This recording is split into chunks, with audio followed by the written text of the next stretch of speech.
Hello and welcome to photowalkthrough.com. This is tutorial 4, chapter 3. This is the final chapter of this fairground ride image, and I'll start with my usual list of things. I'll just mention the Flickr group, which is growing, and people are posting their images there for each other to critique. I encourage you, if you've produced any images of your own that you're proud of or that are related to the tutorials you've seen here, please do post them to the Flickr group, let other people see your work, and consider critiquing other people's work. You'll learn as much, if not more, from critiquing other people's work than you will from having others critique your work.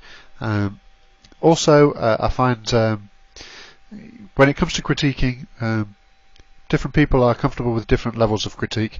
I always try to find good and bad in an image. It's very rare that I find an image that I don't have anything to criticize at all. But I always try and also say what I thought was good about it. No image is unrelentingly bad, and always try and justify, if you've got some criticism of an image, try and explain why you didn't like that element of the image. Try and explain how it could have been done better to avoid that problem. It's obvious stuff, but not everybody is comfortable with "I didn't like this image" and no explanation of why. So please do consider giving just even the briefest reasons why, and we'll all make Flickr a better place if we do that, because the level of critique on Flickr can sometimes be a little bit facile. Anyway, I'm going to start today with a quick correction and an apology. Last week I was talking about I mentioned Control-Alt-Shift-N, Control-Alt-Shift-E, which I'll just do now, which creates a new layer and stamps it. And then I talked about Control-Alt and then that key in the top left of your keyboard to select the bright portions of the image. Now what I said that was wrong is I said Control-Alt and then 1, and Control-Alt-2 and Control-Alt-3 would select progressively more. That's not actually true. What it actually does, I now know, is Control-Alt and that key in the top left selects the brightest portions of the all three channels, red, green and blue together. If you Control-Alt-1, it selects the brightest portions of the red channel. Control-Alt-2 selects the brightest portions of the green channel, and Control-Alt-3 selects the brightest portions of the blue channel. And that key to the left of the 1 is all three channels together. So apologies for that. It was a bit of a misunderstanding on my part, but it is correct. I have corrected it now. So in this case, what I wanted was Control-Alt-1, Control-Alt and the key to the left of the 1, which I said last week was on an American keyboard it's the tilde key, on a British keyboard it's the back quote key, and it might very well be something different on other keyboards. But so selecting the brightest portions of the image. Control-C to copy, Control-V to paste them into a new layer, which I then set to multiply mode to darken those highlights down. So that's just a quick correction from last week. I've also got something that came from a question a viewer asked about Wacom tablets and pressure sensitivity. Sometimes Wacom tablets seem to lose their pressure sensitivity. I've had this. If you've got a lot running on your PC, I don't know whether this happens on a Mac, probably not, but on a PC, if you start running out of memory, you can find that sometimes you lose your pressure sensitivity. If that happens, you just need to reboot and it'll sort it out. But also, something that might cause you not to see pressure sensitivity is if you haven't got your brushes set up to use it. So if I go to the brushes, window brushes, we'll get this brushes palette here. Now if I just grab a brush, you can see here, this is my default brush. We've got this sort of dim here, dark here, dim here, and with fuzzy edges. This is my standard brush, but it isn't the default brush. By default, if I just turn off the other dynamics and go into here, we've got all sorts of things that we can alter about the brushes. So by default, pen pressure controls size. So it would look like this, where it's always dark, but depending on how hard you press, the brush gets bigger or smaller. That isn't the way I like to use Photoshop. I like to turn off that size control there, and then I go into other dynamics, which you tick there, and choose other dynamics, and I use pen pressure for the opacity, not the size. So that way you can set the, if I close that down, and I go to my brush tool, when you now move your cursor over the image, remember the square bracket keys, which you may have to find something else on other countries' keyboards, change the size of your brush, and pen pressure changes the darkness that you're painting with. So if I just choose that brush and paint in black, this is just to demonstrate. If I press very lightly, I get a very light mark. If I press very hard, I get a very dark mark. Just undo those. So that's how you set how your pressure is used in Photoshop. As I say, that was a viewer question, so I thought I'd just quickly mention it in the video. It's easier to show it in the video than it is to explain it. So, where are we going today? We're starting off with some light corrections on this image. I'm going to do a layer type that you'll have seen me do before. I'm going to create a new layer using that button there, which you could also do Control-Alt-Shift-N or Command-Option-Shift-N on a Mac, and I'm going to set it to Soft Light. And as usual, I'm going to name my layers because I'm anal like that. The Soft Light layer we're going to use here, we're going to start off with this brush and a black as foreground, and I mentioned before it's sort of light at the bottom of this image, darker at the top. I want to emphasize the circles and the motion and the rotation here, and having the eye sort of slip down towards the brighter areas at the bottom, fall off the bottom of the image, doesn't work for me. So what I'm going to do, just pressing lightly, just going to darken in that detail there that was catching a little too much light, and then I'm also just going to paint in some darker areas along the bottom, just to sort of halt the eye as it slides down towards the bottom of this image. I'm also going to add a vignette later, so at the moment all I'm trying to do is just even it up. I'm not trying to create the vignette on this layer. I'll create the vignette on a separate layer, but I'm just trying to stop the eye sliding so readily off the bottom of the image there. And the other thing I want to do in this layer, I'll just switch to white as my foreground colour. This area underneath the top of the ride here is now in heavy shadow. I'm going to just paint a little white in there, just to add a little bit of light in. Trying hard not to catch too much at the bottom of this chair. Don't fret too much. The lovely thing about using a Wacom for this, a Wacom tablet for this, is that you can layer it in, just a little at a time. Get used to painting very lightly, and just layer the change in slightly on each brush stroke, and you'll find that if you're using a soft edge brush, things blend in very nicely together if you get used to just layering things in that way. So that's probably as much as I want to do there. If I do any, I know from experience, if I do any more on the soft light layer there, it's going to start looking wrong.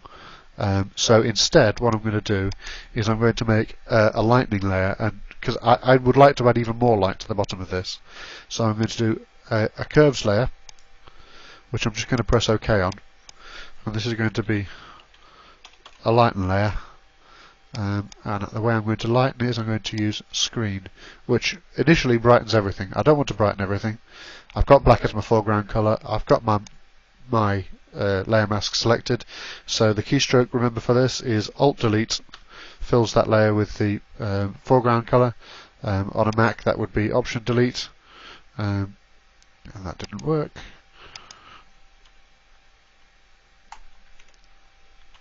There we go. That was because this is a Mac, this is a PC problem.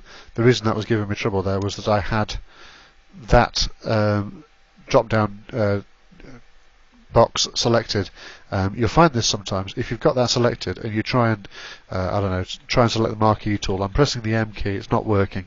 Why is that? It's because I've got these dotted lines around this blending mode dialog here. The way you get out of it, press escape, and you'll see that stops being selected, and now if I press the M key I can go to the marquee tool. That trips me up regularly, and in this case it stopped me being able to fill that layer mask with black, because I was trying to type over this drop down here, which of course you can't do. So in this case, remember, if you get stuck like that, keys seem to stop working, keystrokes seem to stop working, press escape.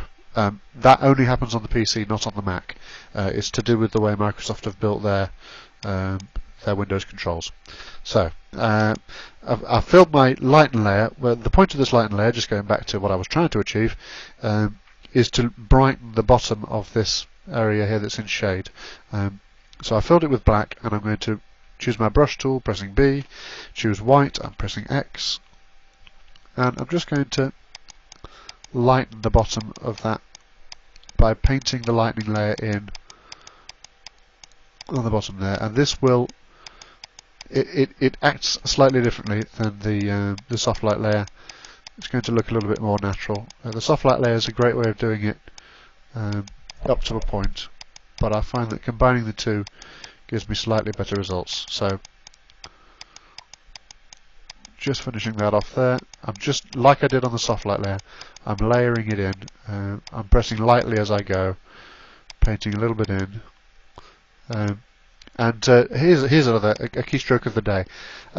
If I do something stupid like that, you'll already know probably Control Z or Command Z on the Mac undoes it. But if you press Control Z again, it brings it back, which is fine if you've only made one mistake.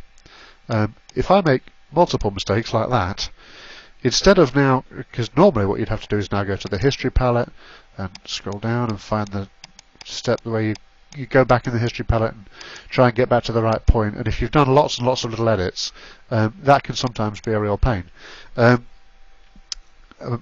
new keystroke of the day is, instead of Control Z, if you do Control Alt Z, it keeps going back. And as you see, I went a little bit too far there and actually ended up putting that back in. So I'll just do that again.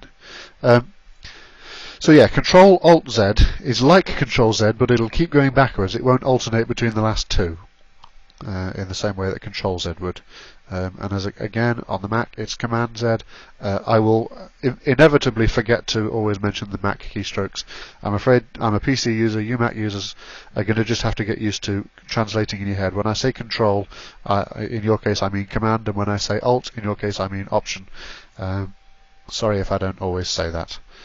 So let me just turn those layers off, and you can see what it looks like. That's without the lighten layer, and this is without the soft light layer.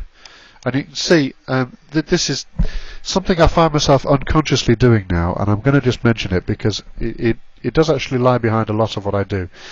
A lot of my personal style of photo editing, and it doesn't have to become yours, but my personal style is to try and draw the eye to the elements of the photograph I want you to see.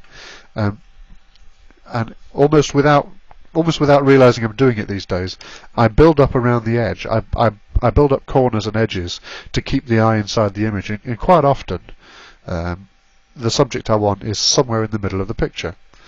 So if you just look here and compare that, where we've got a bright area down here and a dark area here, the eye is drawn more down here. That layer there alone does more to pull the eye into the center of the image than any other single thing I've done here. I think it's useful every now and then. I've just turned the lighten layer back on. It's useful every now and then to look back to where you started. So if I hold down the Alt key and click on the eye next to the background layer, that's where we started. Which actually, funnily enough, the eye doesn't slip off the bottom nearly so much there, but it's because everything is so mid-tony, everything is so grey and lacking in contrast. The minute you turn everything back on, I've just alt-clicked again on the eye, and that's turned all the other layers back on again, you start to have all this wonderful contrast come back in, and that's when you can start getting problems with the eye slipping out the image and things like that. So a lot of what I do is about keeping the eye in the picture. It's about leading the eye to where you want it to go. And in this case, where I want the eye to go is to these two figures on the right, and to this brightly coloured ride in the middle, and also hopefully to see some of the circles and the radiant lines from these seats swinging around here. So I've done our soft light layer, I've done our lightning layer.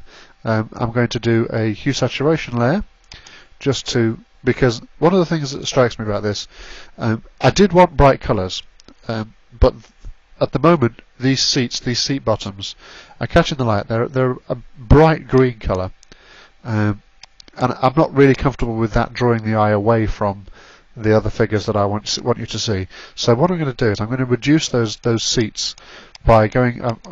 I've gone too fast again.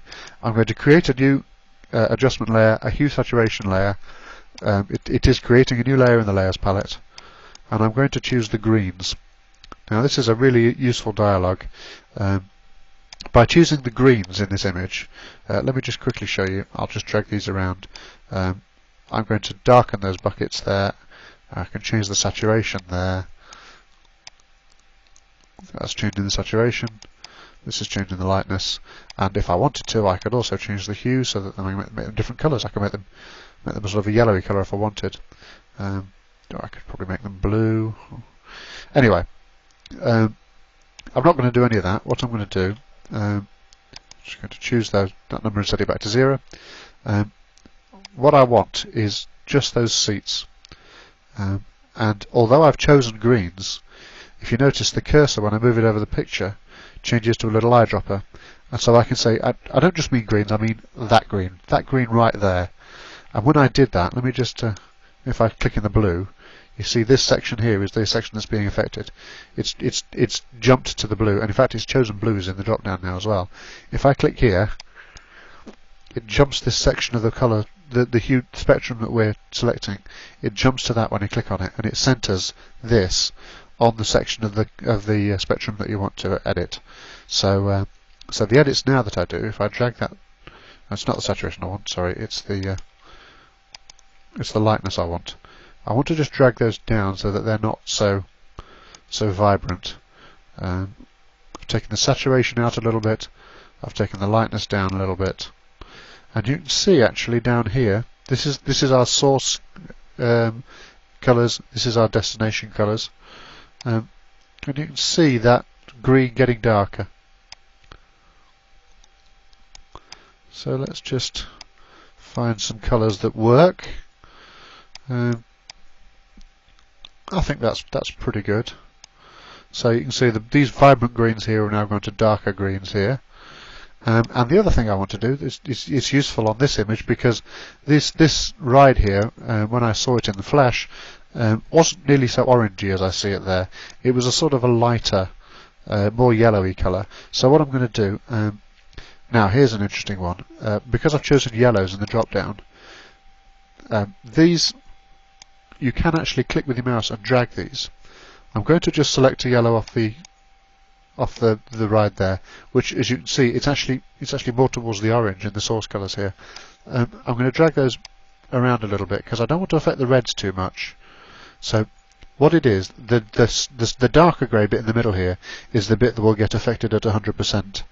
These bits between the outer bits and these lines here, it's sort of fading off. So any colours that start out in this orangey range here will be totally affected, and then as you go more towards the reds, the effect will be reduced and reduced.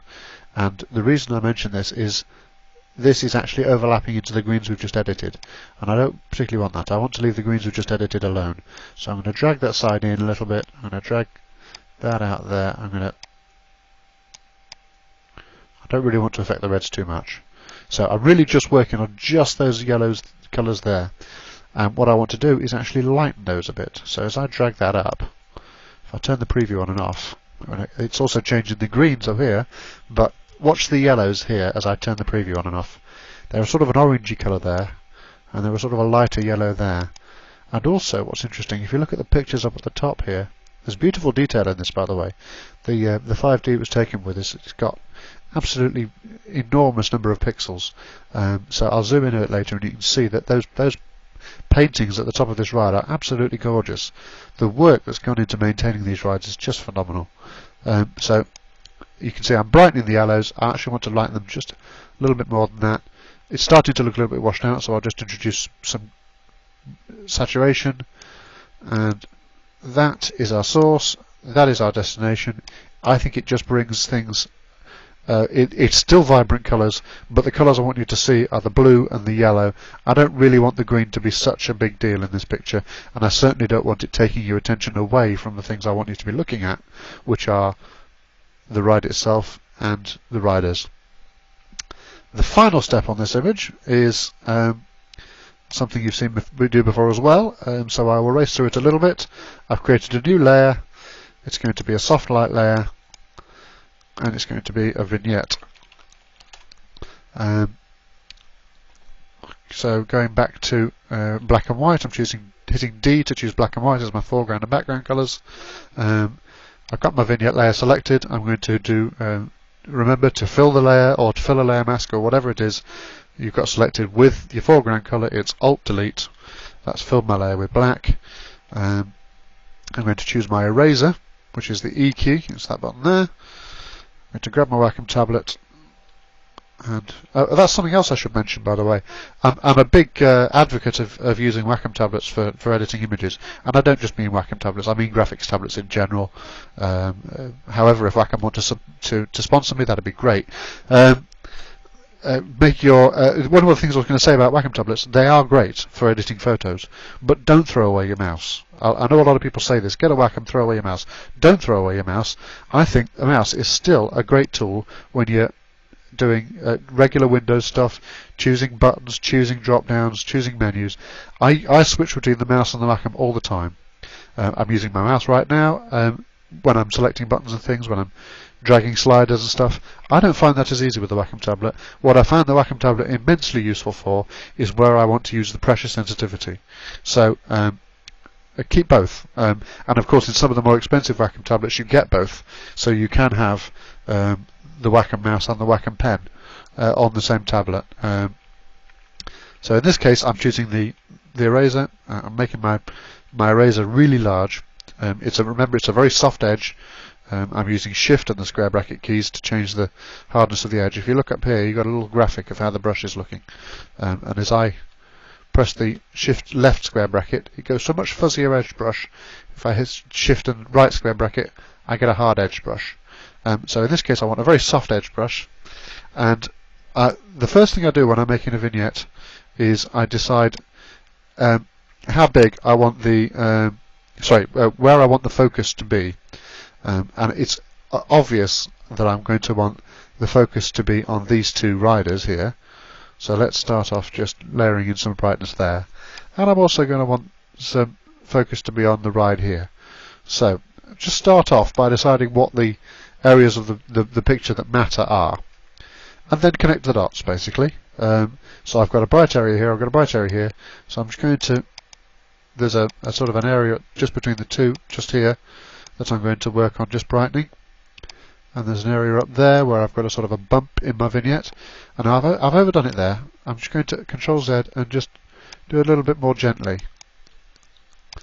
And what I'm trying to achieve in this particular case is I want, let me zoom this out a little bit so it's more obvious. Vignettes are a lot easier to see, I find, if you zoom out a bit. Look at the whole image as a whole. What I want is some relatively harder edged vignette down here and a softer edged vignette up here. So if I just, again, I'm alt clicking on the eye next to the layer just so that I can see what that layer looks like on its own.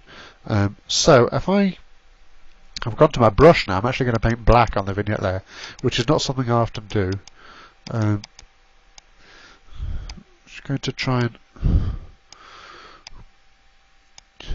just layering in, so you can see we've got some hard darker corners here, and I'll just try and join those up a little bit just by painting a little bit of black along the bottom.